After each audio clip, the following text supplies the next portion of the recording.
Hi guys, ఇంకా మా ఇంటికైతే ధాన్యం మూటలైతే తీసుకొచ్చారండి.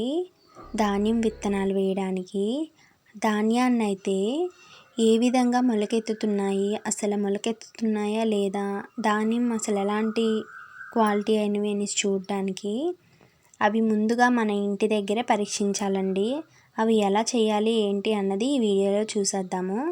మొదటిగా ప్రతి మూటలో అయితే ఎన్ని మూటలు అయితే తీసుకొచ్చామో అన్ని మూటల నుంచి కొంచెం కొంచెం ధాన్యం అయితే ఈ విధంగా చిన్న చిన్న టబ్స్లో అయితే వేసుకున్నాము.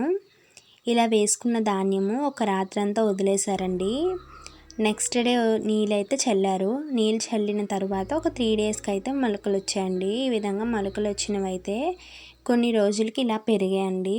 నేనైతే మొదటి నుంచి వీడియో అయితే తీయలేదు, అంటే నేను వేసింది ఇదే చూడడం ఫస్ట్ టైం అండి.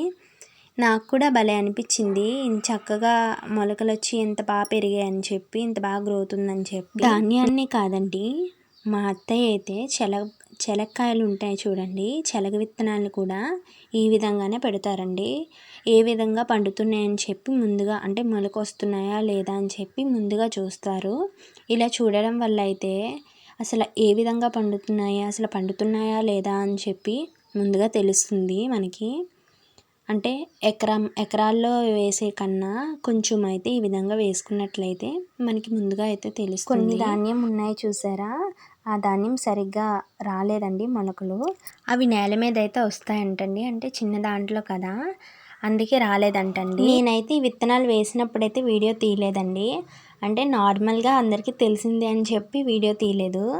అంటే చాలామందికి తెలియకుండా కూడా ఉంటుంది కదండి, అంటే నేను ఇదే ఫస్ట్ టైం కదండి చూడడము, అంటే నాలా ఎవరికైనా తెలియకపోవచ్చు అని చెప్పి మీరు కూడా చూస్తారని చెప్పి ఈ వీడియో అయితే తీస్తున్నాను. నా ఛానల్ మీరు ఫస్ట్ టైం చూసినట్లయితే తప్పకుండా లైక్, షేర్, సబ్స్క్రైబ్ చేసుకోండి. Bye friends.